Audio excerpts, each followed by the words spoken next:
कि यहाँ के जितने भी नेता है वो नेता लोग एक भी जवान को आगे निकलने नहीं देते।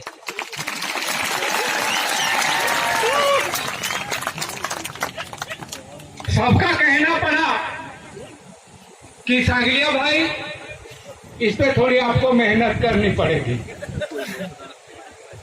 और सबका कहना पड़ा कि एक ही अब ऐसे अकेले हो ये मुल्क में भंवरलाल जी। सब युवाओं का कहना पड़ा हमको तो निकलने नहीं देते हैं और हम पर सबकी नजर लगी हुई, जैसे बीवी पे अपना पति नजर रखता है ऐसे नेता लोग नजर रख रहे हैं, तो हमको आगे नहीं निकलने देते। नहीं, दादा बोलते हैं उल्टा हो गया, पर ऐसा नहीं है। तो ये जो कार्यक्रम लेने का मकसद है कि हमारे पूरे ये इलाके के, मैंने भंवरलाल जी से बताया कि धड़गांव, खेतिया, राजपीपला, नवापुर, हमारा नंदुरबार, धुलिया, इतना जो पट्टा है इसमें युवाओं की स्वतंत्रता जो है वो ले ली गई। जब कभी भी निकलने की कोशिश करते हैं इनको दबोचा जाता है, तो ऐसे में युवा क्या करे, ये इस पे आके खड़े हो गए हैं। तो एकता परिषद को ऐसा लगा पिछले कुछ सालों से कि युवाओं का कुछ अलग होना चाहिए, तो युवाओं के लिए एक प्रकोष्ठ प्रस्तावित किया और उनके जरिए ये जो युवा है इनके कार्यक्रम होना चाहिए और युवाओं के सवालों पर यहाँ अच्छी चर्चा होनी चाहिए और युवाओं जो है वो एक रचनात्मक दिशा में किस तरह जाए।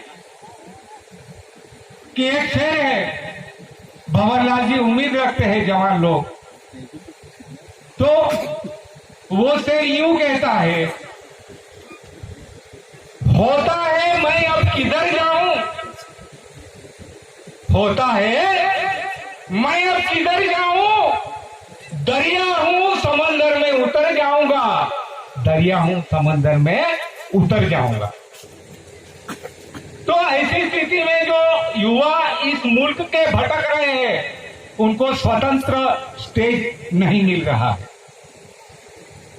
तो सबका कहना था कि सांगलिया भाई थोड़ी मेहनत करो, और आपके ही कुछ लोग हैं जो आपके ही आड़े नहीं आएंगे क्योंकि आप कोई पार्टी में नहीं हो, इसलिए युवाओं ने मुझे आगे रखा।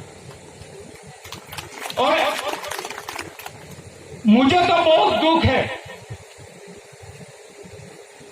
कि आदिवासी समाज में हम बूढ़े कम हो गए हैं। वैसे भी अब की जो बस्ती गिनती हुई है, और आप लोगों को मालूम होगा 5 दिन पहले ये भारत देश दुनिया में 1 नंबर बस्ती में आ गया है, 1 नंबर पे आ गए। ये गर्व की बात है, पर दुख इस बात की है कि इस देश में कम से कम 50% 25 साल के युवा है, और 1/4 जो बस्ती है युवाओं की वो 25% है, तो समझ लो 75% के आगे पीछे युवाओं का देश हो गया है। तो युवाओं पे उम्मीद बढ़ती है। ऐसे में हम युवाओं को दबा के युवाओं को हम निकलने नहीं देंगे तो विस्तार का विकास कभी नहीं हो सकता। ये बात मेरे समझ में आई। तो ये साल आप लोगों को मैंने एक मेहनत करके, ये सब साथियों से गुजारिश करके यहाँ पर भंवरजा लाल जी परमार पधारे हैं। एक्सीडेंट हुआ इनके साथियों का, बहुत बड़ा एक्सीडेंट हुआ है। उनमें जगदीश करके एक साथी जो है वो गुजर गया है, एक कोमा में है। फिर भी इन्होंने बोला सांगलिया दादा आप बुलाते हैं, आपने बुलाया है, इसलिए कैसे भी करके मैं आऊंगा। इन्होंने वादा निभाया, इसके लिए धन्यवाद। ये मुल्क धन्यवाद करता है। हम जहां पर ठहरे हैं ये आदिवासी समाज की जो कुलदेवी यहाँ मोगी माता है, और यहाँ के कोलदाजा जिसको कहा जाता है, हमारी संस्कृति और परंपरा यहाँ से निकली है और पूरा समाज का नेतृत्व भी यहाँ से निकला था, ऐसी कथा में कहते हैं। तो ये सब यहाँ के जो नेतृत्व करने वाले हैं उनका कहना था कि मैं ये सम्मेलन ऊंझा में लेने वाला था, पर इनका कहना पड़ा कि सांगलिया भाई पहला सम्मेलन हम लोगों को दो, इसलिए कि ये जो कोल दाबी है ना, ये हर तरफ कोल घुमाने वाला, यानी क्या बोलते हैं कोल को, वो गाड़ी का स्टीयरिंग वो किधर भी घुमा सकता है। तो युवा लोगों का नेतृत्व जो है वो इधर उधर हो रहा है, समाज की दिशा में स्टीयरिंग घुमा देंगे हम, ऐसा इनका कहना पड़ा। यानी मतलब नेतृत्व जो परिवर्तन की बात है, तो इसलिए ये सम्मेलन यहाँ रखना पड़ा। तो अभी समाज की जो जिम्मेदारी है मेरे युवाओं आप लोगों के सर पर आने वाली है, और जो हम लोग अपने समाज की सुरक्षा कर सके ऐसी स्थिति में नहीं है, और ये सातपुरे में जो आक्रमण होने वाला है इसकी तैयारी अभी हम लोगों को करनी पड़े ऐसी है।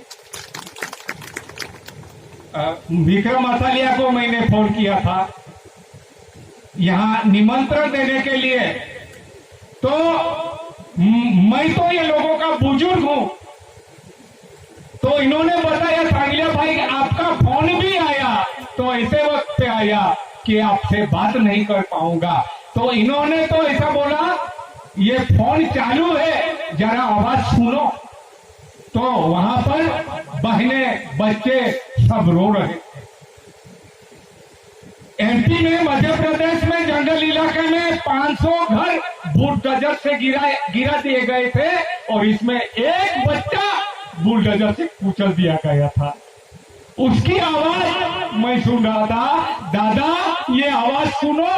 तो ये आदिवासी समाज पे बिना पूछे बिना कहे एक कुत्ते बिल्ली जैसी स्थिति व्यवहार अपने समाज के साथ कर रहे हैं। ऐसा में युवाओं से अभी उम्मीद बढ़ती है। ये मुल्क जो है वो बचाने का कार्यक्रम अब यहाँ से हम चालू करेंगे।